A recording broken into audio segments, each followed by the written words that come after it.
That down, guys. Let's move on to this, shall we? You know, one of the shows that a lot of people are very interested in is Daredevil Born Again. Now, I got to admit, my enthusiasm for Marvel Disney Plus shows has taken a real hit. Agatha all along has been quite good, and it's been kind of renewing my enthusiasm about the potential of Marvel on Disney Plus. And they've certainly done some great things, but they've certainly done some terrible things as well. And there's not a lot they have coming out on Disney Plus that I'm particularly enthusiastic about. But Born Again is definitely one of them. Now, one of the things that makes this iteration of Daredevil so great is, of course, Kingpin and Daredevil and their dynamic. Well, Charlie Cox just recently made a comment basically saying that if you're thinking you're going to get a lot of Daredevil and Kingpin on screen together in Born Again, you're actually not. You're not going to get the two of them on screen much. Now, that may sound disappointing, but Charlie Cox actually gives a really good explanation as to why that is and why it makes sense. He said this: with these characters, you have to always feel like were they to cross paths, they would fight to the death. It would be hugely explosive. So you have to, in the writing of a show, in the construction of it, you have to limit the amount of time they can be together, or you have to give them a real reason for them not to be together. You know, when I first heard that he was saying that we're not going to be on screen much together, my first thought was, well, that's a wasted opportunity. But then when he said that, it's like, you know what? You're absolutely right. You have to feel like one of the great things about the show when it was on Netflix was that you have to feel like the animosity and the tension was that if they do get into the same room together, only one of them is probably walking out alive. Mm-hmm. And if you don't feel that way, then they're not doing a good job setting up the intensity between them. But if you do set up the intensity between them properly, that's what it would feel like. And now we already know they set up kind of a minor truce because we saw that in the trailer, and he does talk about that in there. He goes, they set up a very minor, very fragile truce to a degree. And we already saw in one of the trailers that they do have a dinner meeting and all that kind of stuff. So that's good. But I have to admit that I'm one of those people that just shifted. I went from going, no, they're not going to be on screen a lot together, to, you know what? It's good that you don't, because here's why.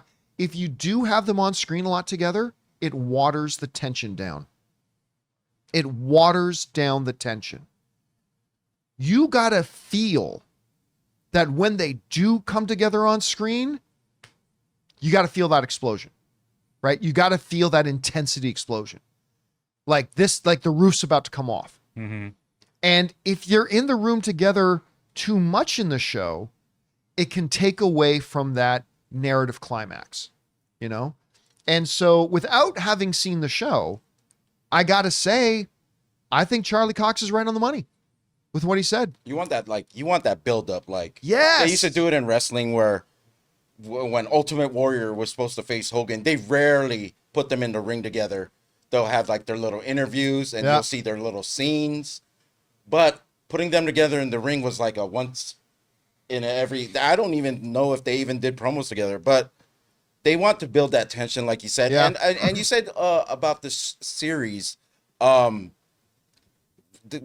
you word it? You're a little worried of the series, or like I was apprehensive, a little apprehensive because of the track record of Marvel on Disney Plus. I believe this series has been shown more care from Marvel than any other series. Yeah. And they have a blueprint of what worked. I mean, what people loved from the first one with the Netflix part, and all they have to do is build on that. Not do a copy thing, but Marvel could build on that violence, that drama that the Netflix. Well, especially now that they've dipped their toes into the R-rated stuff with Deadpool and things like that. It shows their care from bringing back a lot of the characters people loved by the same actors. So I may have a little bit more faith in this series than usual, is what I'm saying. Well, just a little bit more, but who knows? I definitely do, because they've already made it clear that these shows are now show run, and they have like a coda, a book, right, a show Bible that they develop for these shows. Here's my thing: there was a lot of carryover from what do you call it? Netflix? No, from the previous CEO. Why am I? I keep Chapek? wanting to say paycheck. Chapek. Yeah. From the Chapek days. My theory on these massive rewrites and it was They basically went back to square one and reshot the show. My feeling on that is that Feige was like, this cannot be yet another carryover from the Chapek days. This is going to be mine. And that's what those huge rewrites were. Also remember, Marvel executives have come out and said explicitly, when we were under Bob Chapek, the rule was crank out as much as you can, as fast as you can. And so when Chapek was finally gone and Bob Iger came back in and Kevin Feige got his authority back, he was like, okay, we were under this mandate that we had to just crank out Daredevil. And I did not like what we were making, but I didn't have the power to say stop. Now I do. And what's the first thing he did? He stopped it. They were almost done. Yeah. They were almost done shooting the series. And Kevin Feige said, it's not good enough. This is an Iger Feige thing now. Yeah. Now this is no longer a Chapek thing where I'm mandated. We just got to rush it through and spit it out. I can actually make the thing I want now that I recognize it's not going the way I want. And they went back to square one. That's what Ray was saying when he's saying that the amount of care they put into this. They doubled down on the budget. They went right into it, redid it from scratch. And now because they did that,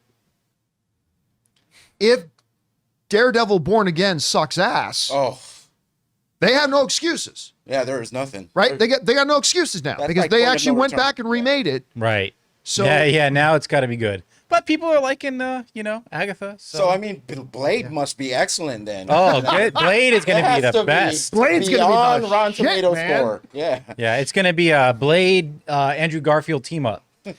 Guys, we want to take a second to thank a sponsor of today's video, The Perfect Jean. Look, you guys know I've been talking about The Perfect Jean for a while now. I absolutely love these. They fit like a dream, they look fantastic, and they are so comfortable, you forget you're even wearing pants. We all love jeans, but look, we all also know they can be a little bit uncomfortable for the boys, but not with The Perfect Jean. These jeans fit like they were custom made, stretch like you wouldn't believe, and they look absolutely fantastic. The Perfect Jean also has a seriously massive range of sizes, everything from 26 to 50 and lengths of 26 to 38. These have become my absolute go-to jeans whenever I'm hanging around the house or even going out for the day. And listen, the Perfect Jean isn't even just pants. They've revolutionized t-shirts as well. The Perfect Tee has just enough stretch to hide that beer belly while accentuating your arms and chest for that flawless look. My guys, it's finally time to stop crushing your balls in uncomfortable jeans by going to theperfectjean.nyc. Our listeners get 15% off your first order, plus free shipping, free returns, and free exchanges when you use the code CAMPEA at checkout. That's 15% off for new customers at theperfectjean.nyc with the promo code Campea. And after you purchase, they'll ask you where you heard about them. Please support the John Campea Show and tell them we sent you. F your khakis and get the perfect jean. All right, guys, question is for you. What do you think about this? Charlie Cox is going to break a lot of hearts saying that you're not actually going to get a lot of Kingpin and Daredevil together on screen. But I think his explanation is perfect. That's actually the way it should be. Whatever you guys think about it, jump down to the comment section below and let us know your thoughts. Hey guys, thanks so much for watching this video. Make sure you like the video, leave a comment, and subscribe to our channel. And don't forget, we have a daily podcast called the John Campea Show Podcast, available on Apple Podcasts, Spotify, or your favorite podcasting app of choice. Go and subscribe to it today so it'll be there when you need it.